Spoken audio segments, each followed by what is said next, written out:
I didn't realize something was wrong with my childhood until I became an adult. I always thought my childhood was normal, not happy, not terrible, just quiet. Other kids talked about their parents with warmth or anger. I felt neither. I didn't miss home when I stayed over at friends' houses.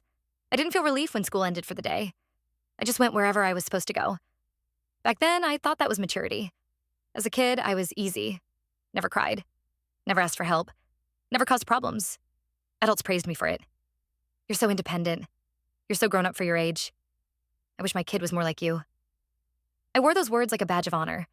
What I didn't realize was that I wasn't independent. I was invisible. My parents weren't abusive. That's the confusing part. They fed me. They housed me. They showed up to school events. But they were never there. Conversations were surface level. Emotions were inconvenient. Anything uncomfortable was brushed aside with, "You're fine." If I was sad, I learned not to show it. If I was scared, I handled it alone. If I needed reassurance, I told myself not to be needy. By the time I was 10, I stopped asking for things altogether. Then I grew up. And that's when it started to make sense. In my 20s, I couldn't relax around people who were kind to me. I felt guilty when someone cared too much. I panicked when partners wanted emotional closeness. I kept waiting for the moment they'd get bored and pull away.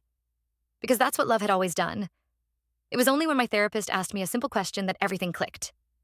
Who comforted you when you were upset as a child? I opened my mouth and realized I didn't have an answer. Not one memory.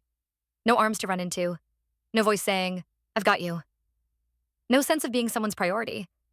That's when I understood why my childhood felt so hollow. I wasn't neglected in the obvious way. I was emotionally abandoned. No yelling. No hitting. Just absence. And absence teaches you things. It teaches you not to rely on anyone. It teaches you to downplay your needs.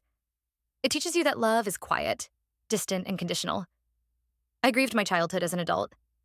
Not because it was painful, but because it was empty. Now, I'm learning how to ask for help, how to accept comfort, how to believe that I deserve to be cared for without earning it. And some days it still feels unnatural. But at least now I know. That strange, off feeling I carried my whole life wasn't me being ungrateful or dramatic. It was my nervous system remembering what my mind couldn't name yet.